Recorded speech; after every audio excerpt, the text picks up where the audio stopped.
Pag dumadating po si Kibuloy, sakay ng chopper, may dala po siyang mga malalaking bag na laman po ay mga iba't ibang uri ng baril. At nilalatag po ito sa tent, nakatabi po ng mansion niya. Minsan po pumupunta din po doon si former President Rodrigo Duterte at former Mayor, Davao Mayor Sara Duterte. At pag umaalis na po sila doon sa Glory Mountain, dala na po nila yung mga bag na siya pong bag na nilalagyan po ng mga baril. Ako po ay naging landscaper ni Kibuloy sa Glory Mountain. At doon ko na po naranasan ang pananakit mismo sa kamay ni Kibuloy. Pag hindi po siya nagagandahan sa aming landscape sa mansion niya, sinasampal niya po kami at pinahampas. Mga apat beses ito sa isang linggo. Noong 2020 po, nagpaalam po ako na umuwi sa amin dahil hindi ko na po kaya yung pananakit ni Kibuloy. Inassign naman po ako pero hindi po ako pinayagan. Inassign naman po ako sa personal assistant ni June Andrade na isang sa mga mataas na opisyal ng kingdom. Dito po ako nakaranas ng mga sexual abuse. Pinipilit niya ako na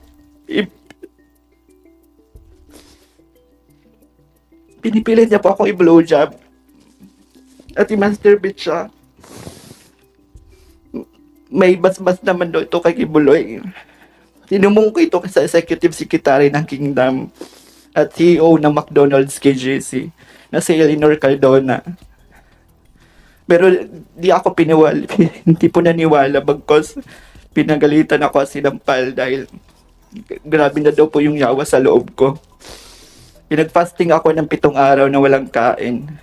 Gusto ko na pong tawagan yung family ko para humingi ng tulong. Pero wala nang po akong cellphone. Kalagitnaan po ng 2020, ako po ay na-assign sa SME9 News sa Makati bilang pong researcher. 8 a.m. to 4 p.m. po yung duty ko sa newsroom. At 6 p.m. to 11 p.m. naman po ako namamalimos. Si Tina San Pedro po, na boss namin sa SMNI. Ay siya din nagsasabi sa amin na kailangan namin ma-hit yung aming mga goals. 3,000 po ang aking goal every day na kailangan ko po ito makamit. Nagpanggap po akong pipi at bingi.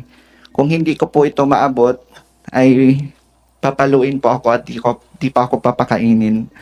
Pag bare months naman po, o mula September to December, ay mas puspusan po ang aming pamamalimos. 1.5 million po ang aking goal na kailangan ko makuha at maibigay kay Kibuloy sa loob po ng 4 na buwan.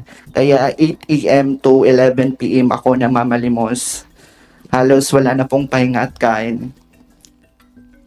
Gumagamit din po kami ng mga fake charity para mas nakakaawa kami tignan. Kalaunan po ay naging youth leader po ako at naging task ko po ang pagre-recruit sa iba pang mga kabataan na umanib po sa simbahan at mamalimos din. Dito na po ako magsimulang magtanong at magduda. Nagigilty po ako na mag-recruit ng iba pang mga kabataan. 2021 po ako umalis ng tuloy ng kingdom. Buong loob ko at kahit natatakot ako, sabi ko hindi na ako magpapapigil pa. Nung unang araw yun nila ako payagan, pero kalaunay pumayag sila matapos ko sabihin na kakasuhan ko si Tina San Pedro. Pero bago po ako umalis ng seminary, kinausap po ako ng seminary CEO Marlon Rosete na wag daw ako magsasalita tungkol sa kingdom, anong mga nalalaman ko, especially sa mga nakita ko sa Glory Mountain. Kung hindi, ipapakulong daw ako at mawawala ako dito sa mundo. Nanahimik po ako ng ilang taon. Bit-bit po ang trauma, ang aking mga pinagdaanan. Lalo na po ako ay member ng LGBTQ community. Maraming salamat.